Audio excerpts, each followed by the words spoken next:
नमस्ते नमस्कार। यतिखेर म थाहा नगर पालुङको फेरि गाउँमा रहेको छु र यतिखेर म थाहा 2 मा बसेर तपाईलाई के कुराहरु इन्फर्मेसन अथवा जानकारी गराउन गइराखेको छु। साँच्चै नै तरकारी खेती गर्नुलाई कृषि भनिन्छ। कृषिमा पहिलो प्राथमिकता दिनुपर्ने अवस्था देखिन्छ। कृषकहरूको एकदमै कथा व्यथा चाहिँ फरक, एकदमै दैनिक अवस्थाहरू भएको कुराहरू विगतका दिनदेखि अहिलेसम्म हामीले तपाईले जानकारी गराउँदै आइरहेका छौँ।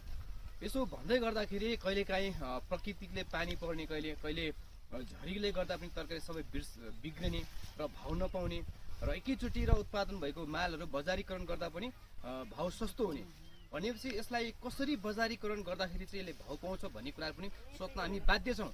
यतिखेर यो कृषकहरू यति धेरै जना लागेर यो केरो टिपिराखेको अवस्थाहरूको गुनासो मनसाय चाहिँ के छ भने हामीले गरेको खेतीको भाउ पाएन, हामीले सोचेको जस्तो भाउ पाएन।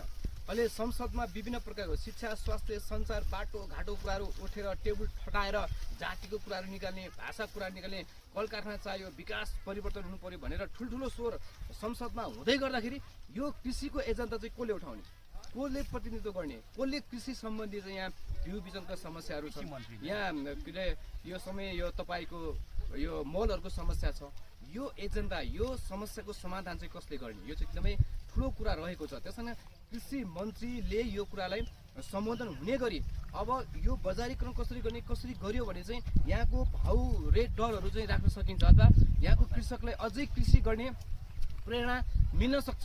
र यहाँ कोलेस्ट्रलको कुराहरू हुँदै गर्दाखेरि कोलेस्ट्रल बनेको लगभग 3-4 वर्ष भइसकेको छ, अहिलेसम्म त्यो कोलेस्ट्रल सिद्धेको छैन। कोलेस्ट्रलको नाउँमा कोलेस्ट्रल बनेको मात्र छ।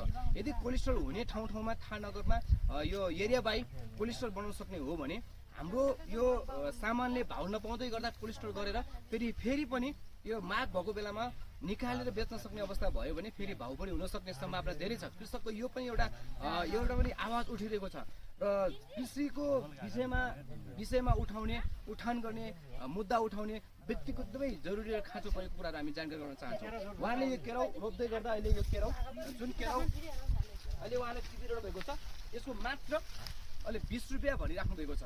अनि यति धेरै ठुलो सङ्ख्यामा एउटा जग्गामा यो के अरे एउटा कृषिमा लागेर उहाँहरूले जुन प्रकारको यो केराउ रोपेर यो टिप्ने बेलामा चाहिँ भाउ नपाएको कुराहरू गुनासो गरिरहेको छ भने चाहिँ एकजनालाई प्रतिदिन एउटा खाजा पानी गरेर 700 रुपियाँ ज्याला लिने गरेको छ भने चाहिँ यो 700 रुपियाँ ज्याला लिँदै गर्दाखेरि यो सबै टिपेर पनि बेचेर पनि आजको दिनको ज्याला पनि नउठ्ला भन्ने पिर चिन्ता उहाँहरूलाई छ।